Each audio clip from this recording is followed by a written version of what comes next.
नूर रहमान इश्क रमज़ान। नूर रहमान इश्क रमज़ान ट्रांसमिशन में आप सबको वेलकम कहते हैं। नाजरीन, हम बात कर रहे हैं यहाँ पर ज़कात के हवाले से कुछ मसाइल हैं, आप लोग के सवालात हैं और हम जल्दी से चलते हैं उन सवालात की तरफ। मुफ्ती साहब, एक सवाल हमसे किया है जबीन अकबर साहिबा ने और ये पूछती हैं, गोल्ड जो हस्बैंड से मिला है क्या उस पर ज़कात कौन देगा? हस्बैंड देंगे या वो देंगे? बचने की कोशिश। ये क्वेश्चन बहुत अच्छा क्वेश्चन है। उमूमन वो वाइफ जो हाउस वाइफ कहलाती हैं, घरेलू ख़वातीन होती हैं, जो अर्निंग उनके पास नहीं है खुद अपनी, तो वो डेफिनेटली अच्छे शौहर जो हैं उनकी तरफ से ज़कात वगैरह ख़ुद अदा करते हैं। फ़र्ज़ शौहर पे नहीं है, फ़र्ज़ तो बीवी पर है, लेकिन कुर्बानी हो गई या इस तरह जिस तरह उनकी शॉपिंग कराते हैं, कपड़े दिलवाते हैं, तो ज़कात भी अगर शौहर उनको पैसे दे दे बीवी को, या तो कि भाई अपने सोने की ज़कात अदा कर दें, या ख़ुद उनको बता के कि भाई इतनी ज़कात बनती है, मैंने आपके उसकी ज़कात अदा कर दी, तो ये अदा हो जाएगी। और यहाँ ये बात भी बता दूँ कि ज़रूरी नहीं पूरे साल का भी इंतज़ार करना, बेहतर ये होता है हर सैलरी में से आप कुछ अमाउंट सोने का, कैश का, सबका ज़कात का माइनस करते रहें, हर महीने करते रहें, तो आपको साल में लोड भी नहीं पड़ेगा। क्या अच्छा, थोड़ा थोड़ा करके हज़ार। एक और सवाल भी है कि वो जो कुछ हमारे यहाँ एक कल्चरल और कुछ कस्टम्स हमारे अजीब से हैं और ख़वातीन जो है उनकी सास साहिबा जो हैं वो जेवर रख लेती हैं, तब वो ज़कात किस पर लाजिम आएगी? मिल्कियत पर डिपेंड करता है, मिल्कियत किसकी है। अगर शौहर ने ये इसको सोना दिया, फुक़हा कहते हैं आरियतन, आरियतन मकसद के सिर्फ वो पहनने के लिए दिया है, शौक करने के लिए दिया। नहीं, जैसे जहेज में भी तो लाती हैं ना ख़वातीन, घर से लाती हैं और उनको अफसोस भी होता है कहते हुए, पर ऐसा है, ऐसा अगर खुद अपनी मिल्कियत में लाई हैं, वो अपने वहाँ से उनके वालिदैन ने दिया, मैके से लाई हैं, वो अगर सास ने लेकर रख लिया, ज़कात फिर भी बीवी के ज़िम्मे होती है उसकी, क्योंकि सास की मिल्कियत में सोना नहीं जाता। और ये भी मतलब मिल्कियत में जेवर भी नहीं रहा और ज़कात भी देनी। अगर सास जितनी सासें कुरान देख रही हैं और अगर आपने इसको गसब की नियत से लिया ना कि ये मेरे बेटे का हक था, अब ये मेरा हो चुका है, और तो वो वही जो कुरान में जिक्र है ना कि सांप बनकर जो आपको कई सालों से ऐसा होता है। उस्ताद साहब, मैं आपकी इत्तला में बात, अभी आपसे मैं एतराज़ लड़ूंगा ऑन ईयर। आपने कहा कि अच्छे शौहर जो होते हैं वो बीवी के पैसों की ज़कात देते हैं। मैं आपसे एक मिनट बात कर रही हूँ कि मैं उसको टर्म जो अच्छे शौहर, वो अच्छे शौहर की टर्मिनोलॉजी डिफाइन किया जाए। पता नहीं कितने सेट दिए होंगे, तो मुफ्ती साहब से पूछ लिया जाए कि मुफ्ती साहब खुद अदायगी करते हैं। मुफ्ती साहब ने कहा अच्छे शौहर के नाम पे मुझे फंसवा दिया, सारी ज़कात मुझे देनी पड़ेगी, तो जाहिर सी बात है बेगम कहाँ से लगेगी पैसा? कितने सेट दिए थे आपने भाभी? सब ऑनर बता दूं ताकि उन्हें पहुंच जाए घर में। असल में अपनी तैयारी में है ना, अभी लगे हुए इस वजह से। अच्छा, यहाँ सास, अगर देखें जितनी सासें देख रही हैं, अगर आपने किसी का माल गज़ब किया, याद रखिएगा इन्नल्लाह ला युहिब्बुज़ ज़ालिमीन, अल्लाह ताला ज़ालिमों से मोहब्बत नहीं फरमाते। आपकी नमाज, आपका रोज़ा, आपकी ज़कात, आपका हज, कल सब क़यामत में मार दिया जाएगा। उस्ताद साहब, इसी तरह का मामला है। ये सही कह रही है कि सालों तक वो सास की मलकियत में रहता है, नसीब नहीं होता, नसीब नहीं होता। और मज़े की बात है जब इंतकाल हो जाए तो अब मैं गिलास कहूँगा, औरतें नाराज़ हो जाएंगी, वो नन धन बन जाती है, ये तो हमारी माँ का हिस्सा था और ये माँ के हक में, याद देगा फिर ऐसी औरत पे ज़कात नहीं होगा। मुफ्ती साहब, यहाँ पे मैं कहूँगी कि यहाँ पे फिर जिम्मेदार जो है ना शौहर होता है। क्यों? क्योंकि शादी उसने की है, निकाह में उसने लिया है, जिम्मेदारी उसकी है, उसके नान नफ़के की, उसकी प्रोटेक्शन देने की, उसको इज्जत देने की, उसको बचाने की। अगर घर में कोई बात हो तो ये हस्बैंड की जिम्मेदारी है। अब नंद हो, आप जो कह रही ना, कुरान ने कहा अर्रिजालु क़व्वामूना अलन निसाई बिमा फ़द्दलल्लाहु बअदहुम अला व बिमा अनफ़क़ू मिन अम्वालिहिम, मर्द को जो हमने कव्वाम सरपरस्त बनाया है, क्यों? वह बीमा लॉ ऑफ पोजीशन बताया आगे, वह बीमा अनफ़क़ू मिन अम्वालिहिम को वो अपना माल इस पर खर्च करता है। तो जो खर्च करता है बेसिकली ये कोई एहसान नहीं करता, बल्कि ये अल्लाह का फ़ज़ल होता है। तो सर ये अल्लाह सुब्हानहू व तआला का हुक्म होता है, भी है, फ़ज़ल और फ़र्ज़ है इसके ऊपर। मैं तो ये भी कहती हूँ मुफ्ती साहब की फ़जीलत का जो वो मामला है ना कि ऊपर रखा है, वो क्यों रखा है? उसकी फ़जीलत की बुनियाद ही ये है क्योंकि वो आप उसकी इज़्ज़त के ज़िम्मेदार, उसकी प्रोटेक्शन के ज़िम्मेदार, उसकी नान नफ़के के, उसको अच्छा खिलाना पिलाना सब कुछ आपकी ज़िम्मेदारी है, तब है। बट यहाँ पे अच्छा, यहाँ मैं वो ज़ेवर वाला मसला कर दूं भाई, वरना मुझे रातों की नींदें उड़ जाएंगी मेरी। औरत को चाहिए कि जब उसके पास बहुत सारे सोने के सेट हैं तो उसमें से वो काट कर दे ताकि इसकी माल की मोहब्बत ख़त्म हो जाए। ये डिस्कशन ही कहीं और निकल गई। वैसे हमने एक प्रोग्राम जब भी रखना था वो हमारा ड्यू है ख़वातीन के हुकूक़ के हवाले से, उस पर हम बात करेंगे। और नाज़रीन, यहाँ कॉल है। अस्सलाम वालेकुम। जी वालेकुम सलाम, कौन बात कर रहे हैं, कहाँ से? बात कर रहा हूँ मुल्तान से। जी फरमाइएगा। मैं ये पूछना चाह रहा था, ये जो ज़कात है ये किन्हें दी जा सकती है, यानी कि अगर फर्ज करो बहनें हैं उन्हें दी जा सकती है?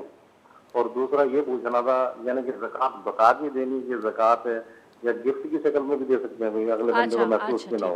जी जी जी, बहुत शुक्रिया। पहले भी अर्ज़ किया था हमने कि आप सबसे पहले या उसूल समझ लीजिए, ज़कात अपनी असल को नहीं दे सकते और ज़कात अपनी नस्ल को नहीं दे सकते। असल में आपके वालिद वालदा, ये ऊपर के लोग आ गए, दादा दादी आ गए, और नस्ल में आपके बेटा बेटी पोता पोती, ये लोग आपकी नस्ल के अंदर आ गए। ज़कात किन को दे सकते हैं? ज़कात में सबसे पहले ये समझा जाए कि जो आपके गरीब रिश्तेदार, उसमें सगे बहन भाई अगर मुस्तहिक हैं, साहिब निसाब तक नहीं पहुँचे, तो आप उनको ज़कात दीजिए। और यहाँ पर अगला सवाल होता है, क्या ज़कात बता कर दें? ज़कात बिल्कुल बता कर नहीं दें, आपको तमलीक शर्तें, हम बार बार ये ऑनरशिप, आप जब उनको मालिक बना देंगे आपकी ज़कात अदा हो जाएगी। सगे बहन भाई को बताना, उसकी दिल आज़ारी करना होता है। बिल्कुल।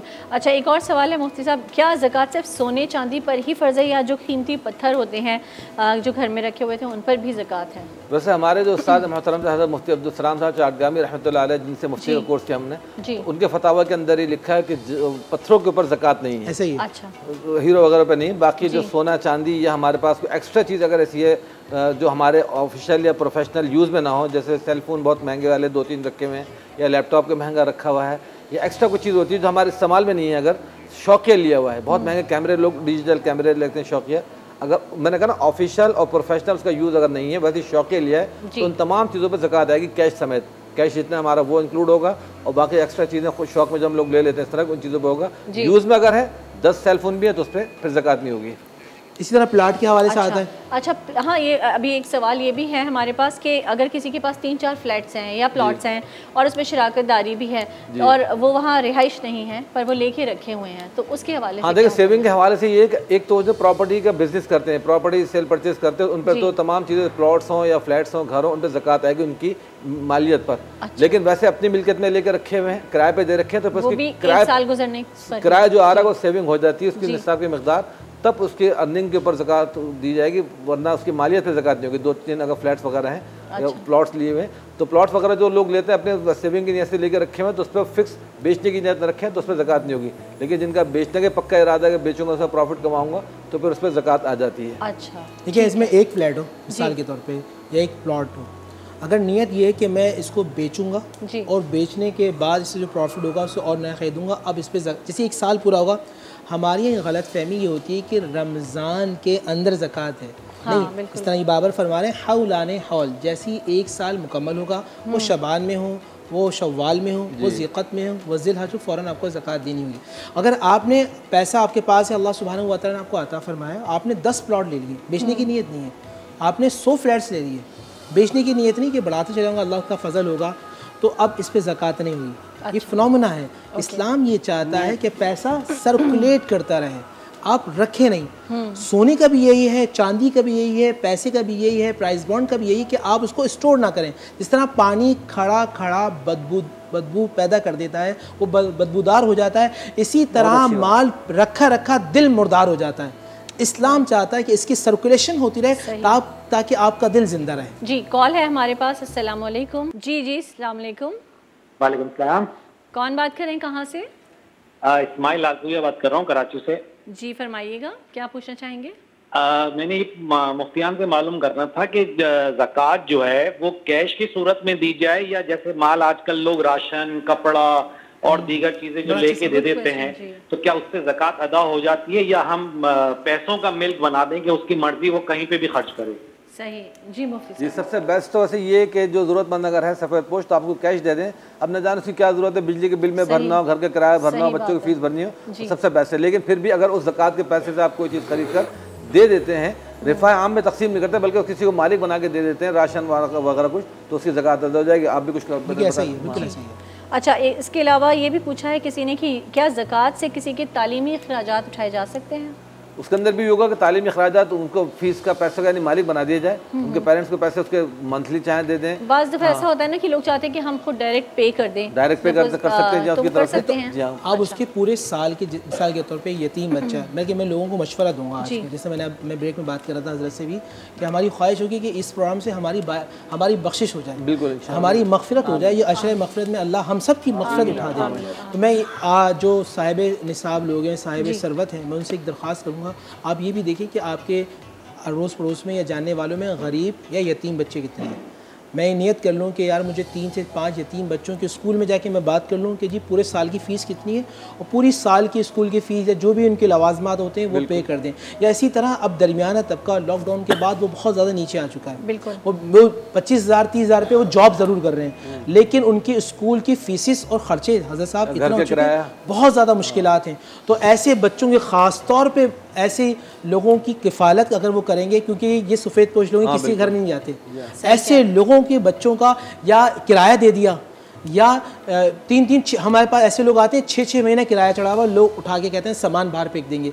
ऐसे लोगों की मदद करें, इस्लाम ये चाहता है। डॉक्टर साहब एक बात मेरे जहन में और आ रही है, आपने माशाल्लाह जामिया कराची से अपना PhD मुकम्मल किया। डॉक्टर साहब हमारे इस्लामिक लर्निंग डिपार्टमेंट में हमने देखा कि बहुत सारे स्टूडेंट्स मदारिस के ऐसे हैं कि जिन्होंने अपना थीसिस भी जमा कराया हुआ है, सब अप्रूव हुआ हुआ है, लेकिन उनके पास MPhil करके PhD की फ़ीस नहीं है। सही मुखैर हजरात जो ऐसे में सुन रहे हैं वो हमारे डॉक्टर इमरान कल्याणी साहब हैं जामिया कराची के, और दीगर असातिज़ा से आप राब्ते करें।